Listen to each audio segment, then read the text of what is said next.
नमस्कार, मैं हूँ श्याम पुजौरी और आपका स्वागत करता हूँ जागृति आईएएस में। हमने पिछले जो सेशंस वैदिक कालीन सभ्यता पे किए हैं, उसमें हमने इसके कालखंड, क्षेत्र, स्रोत और विशेषताओं से संबंधित पहलू के अंतर्गत राजनीतिक विशेषताओं की ओर अग्रसर आज होंगे, किंतु इससे पूर्व में हमने धार्मिक और सामाजिक और आर्थिक विशेषताओं के पहलुओं को कंप्लीट किया था। आज हम वैदिक कालीन राजनीति की ओर बढ़ें, उससे पूर्व में आपसे अनुरोध कर रहेंगे कि आप हमारे चैनल को लाइक करें, शेयर करें, सब्सक्राइब करें, जिससे कि हमारी जो ज्ञान का ये पिटारा हम आपके सामने लेकर के आते हैं वो अन्य बच्चों तक भी पहुंच सके। हमारे पढ़ने पढ़ाने के क्रम में आज भी हम उसी पैटर्न को फॉलो करने जा रहे हैं कि सबसे पहले हम ऋग्वैदिक राजनीति को जानेंगे, वहां की प्रक्रियाओं को जानेंगे, उनकी संस्थाओं को जानेंगे, संस्थाओं में महिलाओं की पुरुषों की दशा को जानेंगे। फिर हम उत्तर वैदिक कालीन राजनीति को जानेंगे। आप स्वयं इन दोनों को पढ़ने के बाद तुलनात्मक अध्ययन कर पाएंगे और अच्छा ज्ञान ले सकेंगे। इसे पढ़ने के बाद राजनीति से संबंधित यानी कि वैदिक कालीन राजनीति से संबंधित कोई भी प्रश्न छूटने की संभावना नगण्यतम हो जाती है। आइए अब चलते हैं ऋग्वैदिक कालीन राजनीति की ओर। सबसे पहले हम जानें कि यहाँ जो राजनीतिक संस्थाओं में सबसे पहली संस्था क्या है, इसका आधार क्या है। क्या राज्य है? तो हमें समझ में आएगा कि राज्य जैसी कोई संस्था नहीं है। राज्य जैसी संस्था के लिए 3-4 आयाम होना जरूरी है। वहां जनसंख्या होना जरूरी है, वहां भूमि होना जरूरी है, एक निश्चित क्षेत्र होना जरूरी है, उसकी प्रभुसत्ता होना जरूरी है। किंतु यहां हम देखते हैं कि राजा है, जनसंख्या भी है, किंतु भूमि तो निर्धारित है ही नहीं। जनसंख्या है, लोगों ने मिलकर के एक समूह बना लिया है जिसको जन कहते हैं या कबीला कहते हैं। उसमें इन्होंने अपने प्रमुख को राजा बना दिया। वह राजा ही जनस्य गोपा कहलाता है। जनस्य गोपा मतलब इन जन का प्रमुख जो कि गोप हैं, यानी गोप में प्रमुख। गोप मतलब ग्वाल बाल, जो गायों को चराने वाले हैं वही तो गोप ग्वाल बाल होते हैं। और इस काल के लोग ग्वाले ही हैं एक तरीके से, क्योंकि गाय का ही पालन आवश्यक रूप से हो रहा है। राजा की स्थिति में हमने बताया कि इसको जनस्य गोपा कहा जाता है, इसको गोपति भी कहा जाता है। गोपति का मतलब हम आपको पहले के सेशंस के दौरान बता चुके हैं। राजा का पद वंशानुगत है। जो राजा कबीले ने चुना, उसकी मृत्यु के बाद उसका पुत्र ही राजा बनेगा, अन्य कोई नहीं बन सकता। ऐसा पैटर्न हमें ऋग्वैदिक समाज से ही दिखाई देने लग जाता है। राजा बनाने में जो प्रक्रिया होती है, जिसे कि राज्याभिषेक कहा जाता है, इसकी जो पूरी प्रक्रिया हमें ऋग्वैदिक समाज से ही दिखाई देने को है। राज्याभिषेक करने के लिए बाद में उत्तर वैदिक कालखंड के दौरान राजसूय यज्ञ किया जाता था। इस दौरान साधारण तौर पर बहुत सारे लोग जो कि जन से संबंधित होते थे, कबीले के लोग होते थे, बहुत सारी वस्तुएं लेकर के आते थे और राजा को भेंट देते थे और अपना राजा उसे मानते थे, उसके कहने के अनुसार काम करते थे। तो ऐसा राजा की स्थिति हमें यहाँ इस कालखंड के दौरान दिखाई दे रही है। अब प्रश्न उठता है, क्या इस राजा के पास अपनी कोई सेना थी, कोई नौकरशाही थी? तो बिल्कुल नहीं, इसके पास अपनी कोई नियमित सेना नहीं थी, इसके पास अपनी कोई नौकरशाही का शासन नहीं था, नौकरशाही का कोई प्रशासन नहीं था। ये जो नौकरशाही का प्रशासनिक जो ढांचा है, उसका काम सभा समिति के लोगों के माध्यम से ही कंप्लीट करता था। सेना का काम साधारण युवकों के माध्यम से करता था। साधारण युवक इसके कहने पर काम नहीं करते थे, केवल इसके कहने पर काम नहीं करते थे। जब सभा और समिति जब अनुशंसा करती थी कि अब हमें वहां युद्ध करना है, दूसरे जन पर युद्ध करना है, उनकी गायों को हड़पना है या उनसे अपनी गायों की रक्षा करनी है, तो युद्ध करने की आवश्यकता है। सभा समिति अनुशंसा करेगी तो युवकों का झुंड तैयार होगा और राजा के सानिध्य में युद्ध किया जाएगा। तो यानी कि उस समय दौरान के लिए तो सेना तैयार हो जाएगी युवकों की, पर युद्ध के बाद पुनः एक बार शांति हो जाएगी तो ऐसी सेना भंग हो जाएगी और साधारण युवकों का काम करेगी, वही पशुपालन जैसा काम करेगी। अब अगला पॉइंट जो है कि कर की कोई नियमित प्रणाली नहीं थी।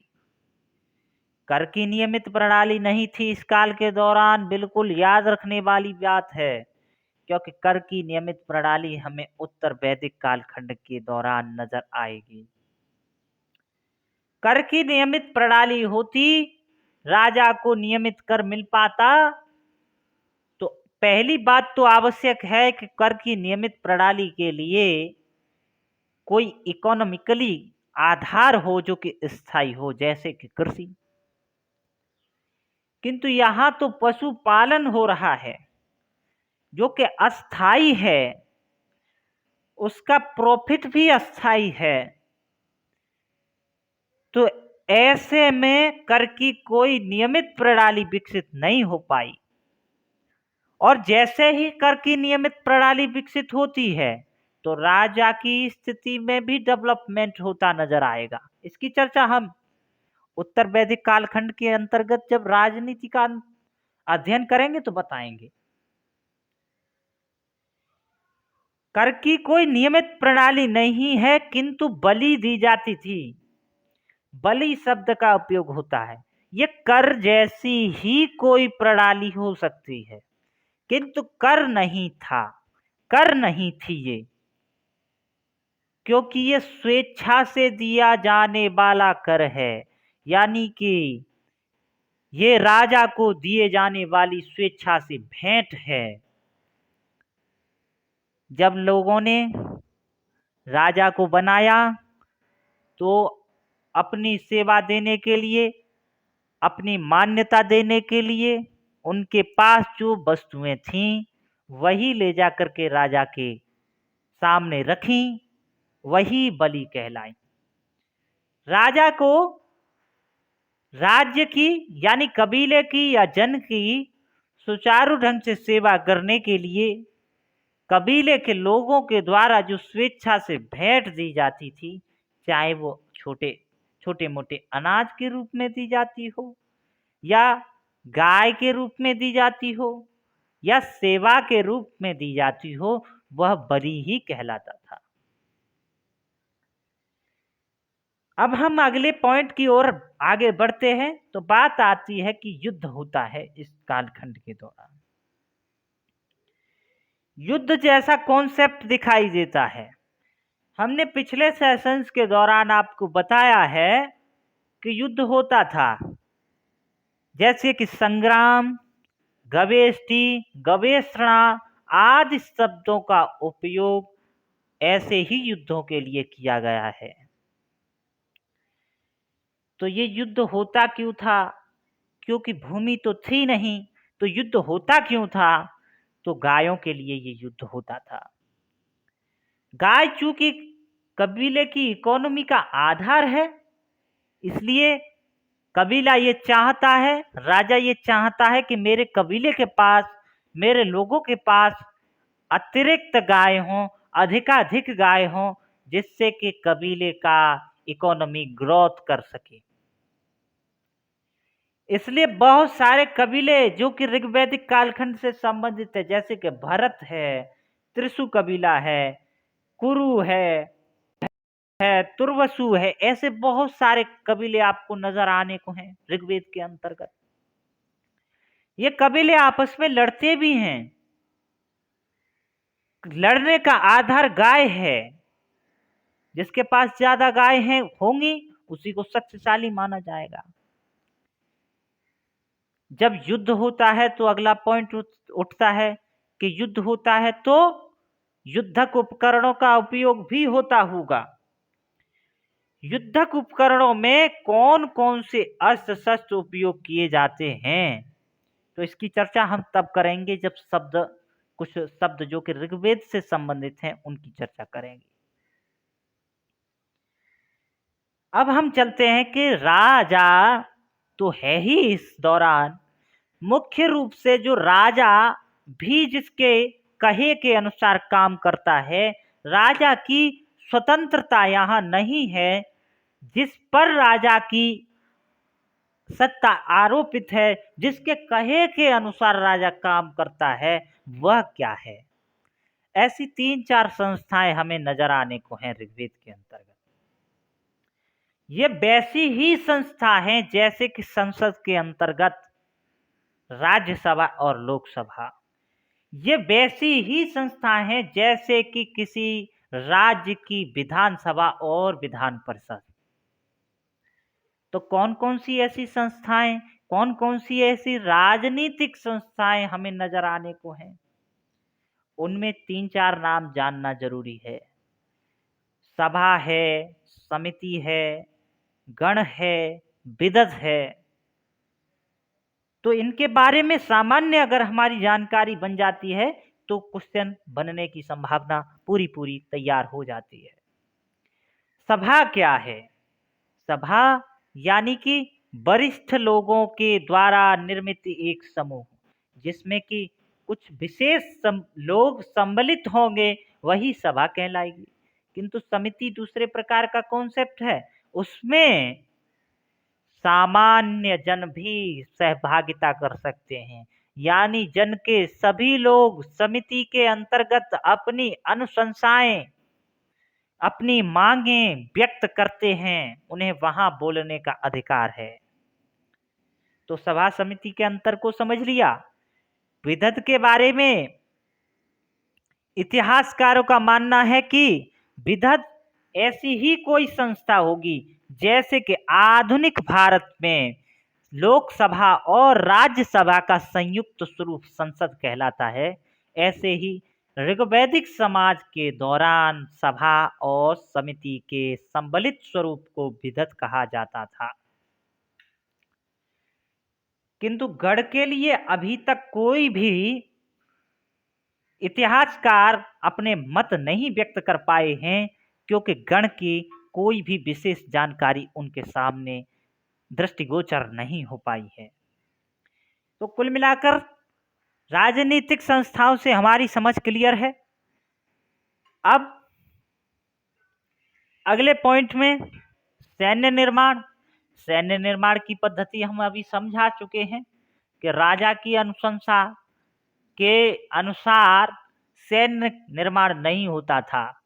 सभा समिति या राजनीतिक संस्थाओं में जो वरिष्ठ लोग हैं, जो सामान्य लोग हैं, उनके ही कहने के अनुसार समिति या सभा के वरिष्ठ लोग नवयुवकों की एक सेना तैयार करेंगे।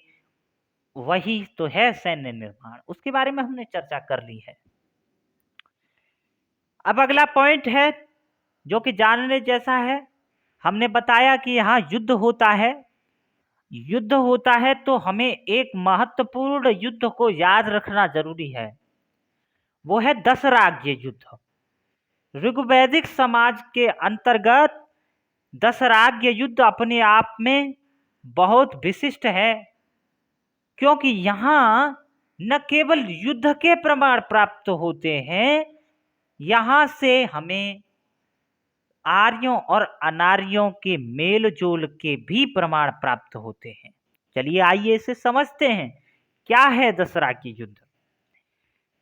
दशराज्य युद्ध में एक और 10 राजा हैं, जिसमें के 5 आर्य राजा हैं और 5 अनार्य राजा हैं।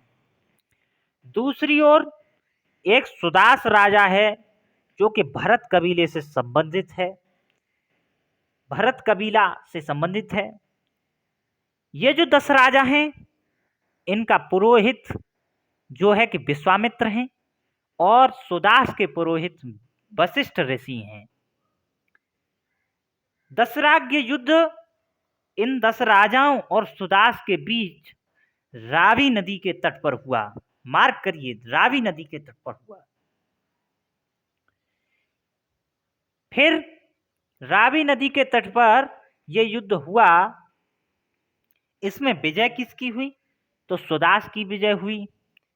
विश्वामित्र के सानिध्य में जो 10 राजा लड़ रहे हैं, जिसमें कि 5 आर्य हैं और 5 आर्य हैं, इनकी हार हुई।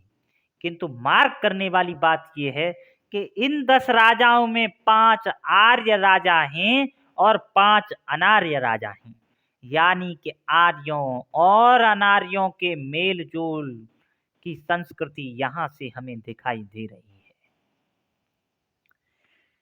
अब यहां से दिखाई दे रही है, किंतु आर्य लोग तो अब तक अनार्यों को क्या समझते आ रहे थे? इनको या तो दस्यु कहते थे, मृगबाज कहते थे, या अणस्क कहते थे। शब्दों पर मार्क करिए, इन्हें या तो दस्यु कहा जाता था, यानी अनार्यों को आर्यों के द्वारा या तो दस्यु कहा जाता था, या मृगबाज कहा जाता था, या अणस्क कहा जाता था। दस्यु का अर्थ सामान्य अर्थ तो दैत्य है ही। मृगबाज का क्या अर्थ है? मृगबाज का मतलब अत्यधिक कठोर वाणी बोलने वाला, जिसकी वाणी में मृदुता नहीं है। अनार्य ऐसी ही कुछ वाणी बोलते होंगे जो कि आर्यों को पसंद ना आती हो, इसलिए इन्होंने अनार्यों को मृगबाज कहा। अणस्क क्यों कहा? अणस्क का सामान्य अर्थ है कि चपटी नाक वाला। तो ऐसी कुछ शारीरिक संरचना देखी होगी आर्यों ने, जिसके आधार पर अनार्यों को अणस्क कहा गया। तो दशराज्य से संबंधित जो जानकारी हो सकती थी वह हमने आपको दे दी है। इससे अतिरिक्त कहीं से प्रश्न बनने की संभावना नहीं है। अब बात करते हैं कि प्रमुख शब्द जहां से कि मैचिंग के लिहाज से प्रश्न बनने की संभावना होती है।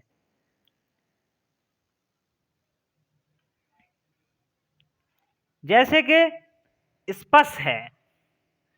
स्पष्ट मतलब गुप्तचर। इस दौरान ऋग्वैदिक समाज में गुप्तचर भी दिखाई देने को है, गुप्तचरी हो रही है। तो क्या आज कैसी गुप्तचरी हो गई? रॉ के गुप्तचर जो आजकल हमें दिखाई देते हैं विदेशों में लगे हुए, क्या ऐसी कोई गुप्तचरी होती है? तो बिल्कुल नहीं। गुप्तचरी होती है गायों के लिए। बिल्कुल भाई, एक जन इधर है, एक दूसरा जन उधर है। जन मतलब कबीला। इसने अपने दूत उधर लगा रखे हैं, उसने इधर लगा रखे हैं अपने गुप्तचर। तो ये सूचनाएं देंगे कि दूसरा जो कबीला है वो हमारे कबीले पर आक्रमण करने के बारे में सोच रहा है। अब उनकी सेना यहाँ आ गई है, यानी कि दूसरे कबीले की गतिविधियों के बारे में जानकारी देने के लिए गुप्तचरों का उपयोग किया जाता था। तो स्पष्ट जैसा शब्द इसके लिए नजर आता है। कर्ण योनि, मैंने आपको पहले कहा था कि जब हम शब्दों की बात करेंगे तो उसमें बताएंगे कुछ प्रमुख ऋग्वैदिक अस्त्र शस्त्र हैं, जैसे कि कर्ण और योनि यानी धनुष बाण। दूसरा है निसंग, निसंग यानी तरकस, वह साधन, वह संसाधन जिसमें कि धनुष मतलब बाणों को रखा जाएगा। रामचंद्र जी के चित्र को आपने देखा होगा जिसमें कि पीछे कुछ उनके लगा रहता है जिसमें कि बाण रखे जाते हैं, वही है तरकस। स्यूतव्यूत क्या है? स्यूतव्यूत मतलब कवच का उपयोग होता था, बाणों से बचने के लिए होता होगा। एक और शब्द मिलता है शिरस्त्राण। शिरस्त्राण का मतलब हेलमेट, हेलमेट से सिर की रक्षा की जाती थी। तो इस शब्द के साथ ही जो कि ऋग्वैदिक राजनीति है, राजनीतिक विशेषताओं वाला खंड है, वह कंप्लीट हो जाता है। अब हम बात करेंगे उत्तर वैदिक राजनीति के बारे में। उत्तर वैदिक राजनीति में क्या है कि सबसे पहले राजा की स्थिति कैसी है। राजा की स्थिति को समझने के लिए हमें देखना पड़ेगा ऋग्वैदिक समाज में जो कर की प्रणाली है वो तो थी नहीं, बलि के आधार पे ही कर मिलता था उसको। किंतु यहाँ आते आते कर की प्रणाली में महत्वपूर्ण परिवर्तन हो गया। अब कर नियमित हो गया, और जैसे ही कर नियमित हो गया, कर क्यों नियमित हो गया ये भी प्रश्न है, क्योंकि अब इकोनॉमी का आधार कृषि हो गया, नियमित रूप से कृषि की जाने लगी, जीवन स्थायी हो गया। तो लोगों ने जब अधिशेष उत्पादन कृषि के अंदर किया तो अधिशेष भाग को राजा की सेवा में जमा किया, जिससे कि अतिवृष्टि और अनावृष्टि जैसी आपदाओं के मामले में राजा उस कबीले की या उस जनपद की, अब जन नहीं रहा अब जनपद हो गया, मैं बताऊंगा आगे, सेवा कर सके, उसके खाने पीने का प्रबंध कर सके।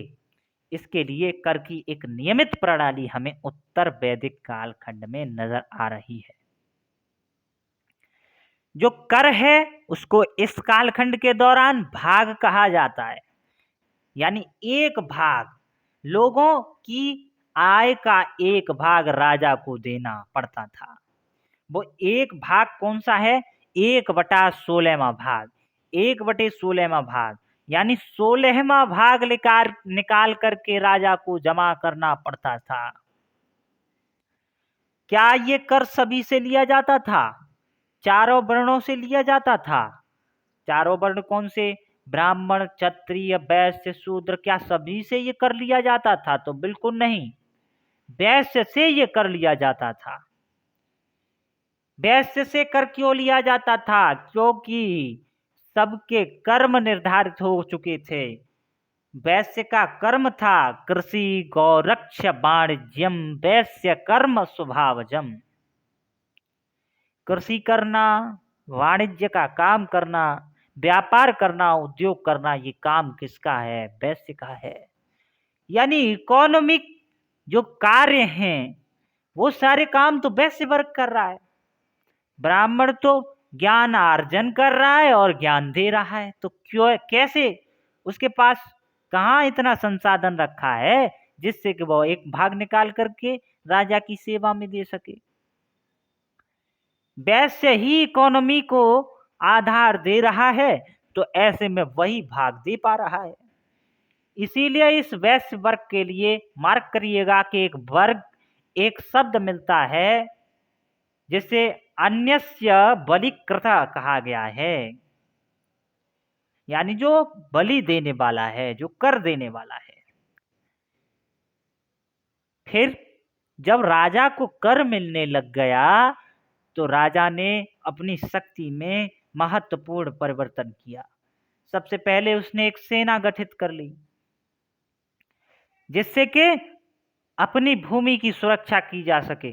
कोई दूसरा राजा अपने कबीले के साथ, अपने लोगों के साथ मिलकर के इस जनपद पर आक्रमण ना कर दे और भूमि को हड़प ना ले।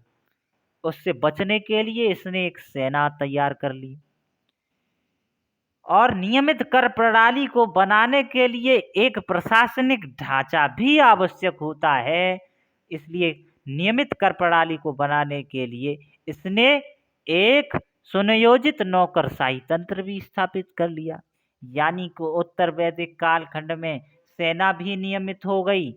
नियमित का मतलब दिखाई देने लग गई, नौकरशाही भी है। अब राजा को भूपति कहा जाने लग गया है। अब राजा बड़ी बड़ी उपाधियां धारण करने लग गया है। यानी कि राजा की शक्ति में बहुत बड़े परिवर्तन नजर आने को हैं इस कालखंड के दौरान। सेना के बल पर उसने अपनी भूमि को रक्षित तो किया ही, अन्य भूमि को भी जीता, दूसरे राजाओं से जीता, खाली पड़ी भूमि को घेर लिया। इस प्रकार से वह भूपति हो गया। मैं पहले से कहता आया हूं कि गोपति टू भूपति, यानी कि पहले राजा जहां गोपति होता था, गौओं का प्रमुख होता था, अब भूपति हो गया है, भूमि का प्रमुख हो गया है। अब राजा इसी के साथ बड़ी बड़ी उपाधियां धारण करने लग गया।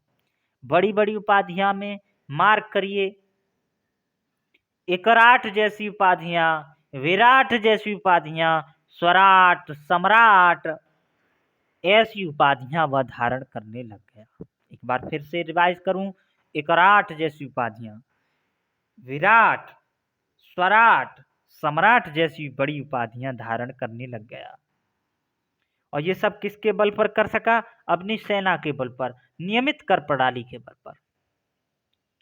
अब जैसे ही राजा की शक्ति बढ़ी तो सभा समिति की जो कद्र है वो घटने लग गई। उसकी शक्ति में नियमित रूप से गिरावट देखने को मिली। अब तक जहां ऋग्वैदिक समाज के अंतर्गत सभा समिति के लोग निर्धारित करते थे और राजा उनके अनुसार काम करता था, अब सभा समिति का महत्व उस प्रकार का नहीं रहा। अब सभा समिति का महत्व घट गया है।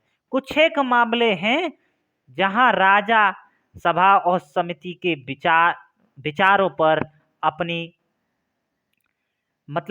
राय व्यक्त करता है, अपनी राय प्रकट करने के साथ ही उनकी बात को मानता है। फिर अगला पॉइंट, राज्याभिषेक के दौरान राजसूय यज्ञ का आयोजन किया जाता था। बड़ी धूमधाम से एक यज्ञ किया जाता था जिसे कि राजसूय यज्ञ कहते थे, जिससे राजा की समृद्धि में महत्वपूर्ण परिवर्तन होता था।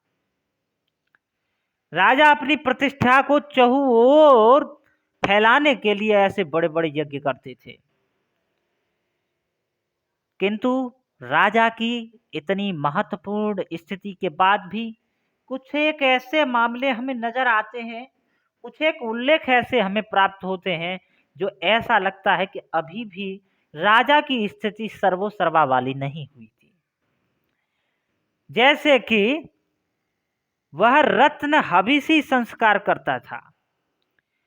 रत्न हबीसी संस्कार मतलब उसके लगभग कई रत्नियां होते थे। राजा के बहुत सारे रत्नियां होते थे जिनके सानिध्य में रहते हुए, जैसे कि रत्न हमें नजर आते हैं अकबर के काल में, नजर आते हैं चंद्रगुप्त विक्रमादित्य द्वितीय के दौरान, कालखंड के दौरान हमने नवरत्नों के बारे में पढ़ा।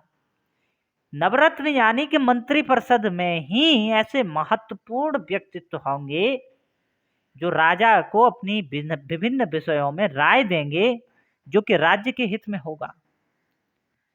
ऐसे ही बहुत सारे रत्नी उत्तर वैदिक कालखंड के अंतर्गत भी हैं। कुछ एक रत्नियों की हम बात करें, जैसे कि महिषी है, महिषी यानी रानी। तो ऐसे बहुत सारे रत्नी, जैसे कि विदूषक नजर आएगा, पालागल नजर आएगा, ऐसे बहुत सारे रत्नी नजर आएंगे। किंतु यहां से प्रश्न नहीं बनेगा। रत्न हबीसी संस्कार इसलिए होता था कि रत्नियों को प्रसन्न किया जा सके। राजा जब कोई मुद्दा लेकर के आता था उस पर जब राय रत्नियों से मांगता था तो कहीं रत्नी अपनी राय विरोध में प्रकट ना करें, इसके लिए रत्नहविषी संस्कार राजा करता था। ऐसे ही सहभोज का आयोजन भी राजा करता था। जब कहीं राजा युद्ध करने के लिए जाता था तो उससे पहले सहभोज जैसा कार्यक्रम किया जाता था, जिसमें कि सभा समिति के और जनपद के बहुत सारे लोगों को भोजन कराता था, जिससे कि एक सहानुभूति राजा के पक्ष में लोगों में बन सके कि हमारा राजा हमारे हित में काम करने जा रहा है। तो इससे एक बात निर्धारित होती है कि राजा को डर था कि कहीं अगर सहानुभूति हमारे पक्ष में ना हुई और विरोधाभास प्रकट हो गया तो हमारी मनसा पर पानी न फिर जाए। तो ऐसी चीजें नजर आती हैं, कहीं न कहीं डर जरूर व्याप्त था उसके मन में। अब रत्नहविषी संस्कार के बारे में शतपथ ब्राह्मण में 12 प्रकार के रत्नियों की चर्चा की गई है, जिसमें कि हमने आपको बताया कि महिषी थी, महिषी यानी पटरानी, विदूषक होता था यानी हंसी मजाक करने वाला मजखरा टाइप कुछ, भागदूत, भागदूत मार्क करिए भागदूत को, भागदूत मतलब जो भाग का दोहन करेगा उसे ही भागदूत कहा गया। और भागदूत का मतलब कर को जो नियमित रूप से संग्रहण करेगा, कर को लोगों से लेकर के राजा को देगा, वही भागदूत कहलाएगा। यानी भू राजस्व का संग्रह करता भागदूत कहलाता था। सूत था रत्नियों के ही अंतर्गत, सूत यानी सारथी, मागधी भी होता था। ऐसे बहुत सारी चीजें हमें रत्नियों के अंतर्गत नजर आने को हैं, किंतु उधर नहीं जाना। अब हम बात करते हैं कि राजा की शक्ति की वृद्धि के लिए विचार कहाँ से आ रहे हैं। उत्तर वैदिक कालखंड के अंतर्गत राजा की शक्ति में महत्वपूर्ण परिवर्तन हुआ, ये हमने जान लिया है। राजा जो जन का प्रमुख होता था वो अब जनपद का प्रमुख हो गया, यानी कि जन ही जनपद बन गया। और जनपद के बारे में ये कॉन्सेप्ट है, जन यानी कबीले का पद जहां टिक गया वही जनपद है। जैसे ही जन ने यानी कबीले ने कृषि करना प्रारंभ किया और एक स्थान पर रुक करके उसने ठहराव किया, गृह निर्माण किया, तो वहीं उसका जनपद स्थापित हो गया और जनपद का प्रमुख राजा हो गया। राजा अब गोपति से भूपति हो गया, सेना हो गई, नौकरशाही आ गई, राजसू यज्ञ कर रहा है, बड़े बड़े यज्ञ कर रहा है, अश्वमेध यज्ञ कर रहा है, वाजपेयी यज्ञ कर रहा है, व्रात स्तूप यज्ञ कर रहा है, ऐसे बहुत सारे यज्ञ कर रहा है। तो कुल मिलाकर के उसकी शक्ति में जो इतना महत्वपूर्ण परिवर्तन हुआ, क्या उसने स्वयं कर लिया? तो नहीं, उसके लिए वैदिक साहित्य के ही अंदर कुछ न कुछ या कुछ विचार लाए गए जो कि धार्मिक विचार कहलाए। यानी कि धार्मिक विचारों के आधार पर राजा की शक्ति में वृद्धि हुई और कुछ ऐसे विचार जो व्यावहारिक मॉडल पर आधारित थे, व्यावहारिक मॉडल के आधार पर आधारित थे। राजा की आवश्यकता है, राजा की शक्ति में वृद्धि की आवश्यकता है, क्योंकि समाज के अंदर अराजकता है, क्योंकि समाज उस ढंग से सुचारू ढंग से नहीं चल पा रहा। समाज सुचारू ढंग से चल पाए, राजा उस पर कड़ा नियंत्रण रख पाए, कुरीतियों को दूर कर पाए, उसके लिए राजा का शक्तिशाली होना आवश्यक है। तो ऐसे वैचारिक मॉडल भी हमें दिखाई दे रहे हैं। दोनों के बारे में हम चर्चा करते हैं। जैसे कि उत्तर वैदिक धार्मिक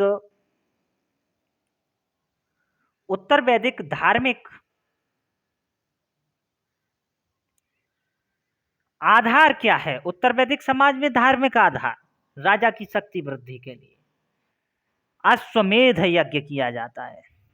राजा ने अश्वमेध यज्ञ किया, यज्ञ का घोड़ा छोड़ा, दूसरे जनपदों में गया, उन्होंने उसे पकड़ा, इस राजा की सेना से उस राजा की सेना का युद्ध हुआ, तो इस राजा की सेना जब जीती, उसने उस पर वर्चस्व स्थापित किया, तो राजा की शक्ति में अपने आप ही स्वतः वृद्धि हो गई। राजसूय यज्ञ किया गया तो राजा की शक्ति में चहुं ओर वृद्धि या समृद्धि में वृद्धि हुई, राजा की यशो कीर्ति में वृद्धि हुई। ये तो धार्मिक आधार है।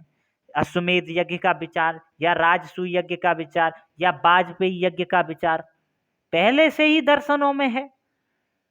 ये राजा ने जब करना प्रारंभ कर दिया तो उसका जो परिणाम था वह ये निकल के आया कि राजा की शक्ति में स्वतः परिवर्तन हो गया, और वह सकारात्मक परिवर्तन था राजा के लिए। अब राजा की शक्ति के लिए हम वैचारिक आधार को जानते हैं। शतपथ ब्राह्मण में कहा गया है कि अराजकता का विचार, यानी कि अगर राजा की शक्ति में वृद्धि न की गई तो अराजकता समाज के अंदर फैल सकती है। अराजकता को अगर रोकना है तो राजा की शक्ति में वृद्धि करनी जरूरी है। ऐसे ही ऐतरेय ब्राह्मण के अंतर्गत राजतंत्र के समझौता परक विचार की बात कही गई है। ऐसे ही तैत्तरीय ब्राह्मण के अंतर्गत जो बात याद रखने योग्य है वो है राजा की दैवीय उत्पत्ति का विचार, यानी कि राजा ईश्वर का ही धरती पर प्रतिरूप है। इसलिए जैसे ईश्वर की बात अकाट्य है, अतार्किक है, उस पर पुनः विचार नहीं किया जाता, बिना सोचे समझे उसे माना जाता है। उसी आधार पर राजा जो कहे वही समाज को करना चाहिए, क्योंकि वह ईश्वर का प्रतिरूप है। ऐसा हमें तैत्तरीय ब्राह्मण से मिला। कुल मिलाकर के वैचारिक आधार और धार्मिक आधार इन सभी ने मिलकर के राजा की शक्ति में महत्वपूर्ण परिवर्तन कर दिया। किंतु अभी भी कुछ एक ऐसी स्थितियां नजर आ रही हैं जिनसे ये प्रमाणित होता है कि राजा की शक्ति अभी भी उतनी सक्षम नहीं हो पाई थी। अभी भी सभा समिति के लोग या जनपद के लोगों को प्रसन्न करने के लिए वह भ्रातृस्तोप यज्ञ करता था, रत्न हविषी संस्कार करता था, सहभोज करता था। इसी के साथ आज की चर्चा में हमने वैदिक कालीन राजनीतिक दशाओं के बारे में अपनी चर्चा कंप्लीट कर ली है। अब हम आज के खंड को कंप्लीट करने के संदर्भ में आपको बता दें कि लगभग वैदिक कालीन सभ्यता का जो पूरा कालखंड है वो प्रश्नों से रिक्त हो जाता है। आपके सारे प्रश्नों का जवाब यहीं से बनना है।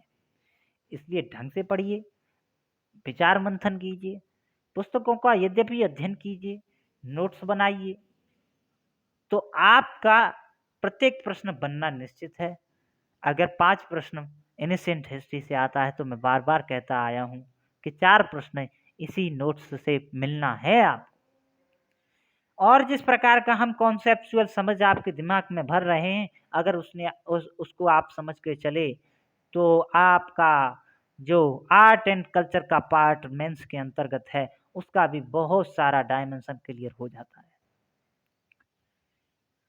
तो इसी के साथ आज की चर्चा विश्राम होगी, किंतु उससे पूर्व में हम आपसे कहना चाहेंगे अगर आपको हमारा सेशन पसंद आता है तो आप इसको सब्सक्राइब करें, चैनल को सब्सक्राइब करें, सेशन को लाइक करें, शेयर करें, जिससे कि अन्य बच्चों को भी ये चीज़ें सुलभ हो सकें और हमको भी ऐसी ही चीज़ें लाने के लिए मोटिवेशन प्राप्त होता रहे।